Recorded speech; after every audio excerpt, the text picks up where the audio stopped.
Le 18 mars 2014, la Russie a annexé la Crimée et déclenché une condamnation internationale.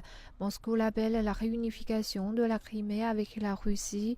Selon une étude réalisée par le Centre Levada en janvier de cette année, près de 43% des Russes considèrent l'annexion comme l'une des plus grandes réussites de la Russie. La Russie est un pays multiculturel et je pense qu'il est merveilleux que nous ayons grandi en nombre avec la Crimée. Je suis très content au sujet de la Crimée. J'y suis allé depuis qu'elle nous a rejoints et nous avons maintenant un nouveau lieu de villégiature. 2 années en suivant, les autorités russes ont organisé une grande cérémonie sur la place Rouge pour marquer l'anniversaire de l'annexion de la Crimée.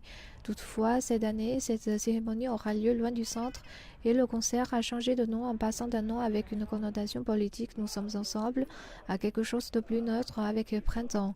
Mais alors que la Russie célèbre, la colère de l'Ukraine ne s'affaiblit pas. Kiev a imposé des sanctions contre 5 banques russes après que le gouvernement russe a forcé les compagnies russes à accepter les clients avec des passeports des républiques autoproclamées de Donetsk et de Luhansk dans l'est de l'Ukraine. Et plus tôt cette semaine, les autorités ukrainiennes ont arrêté tout le trafic de marchandises vers et depuis les territoires tenus par les rebelles.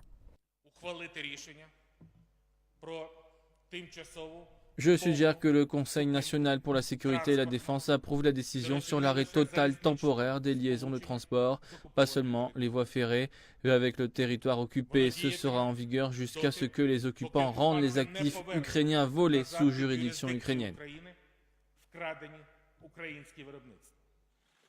Avec Donald Trump au pouvoir, Washington a envoyé des messages contradictoires à Moscou sur la voie diplomatique qu'il entend prendre avec la Russie. Toutefois, la Maison-Blanche a été claire en disant que la Russie devait rendre la Crimée à l'Ukraine pour qu'il y ait une levée des sanctions.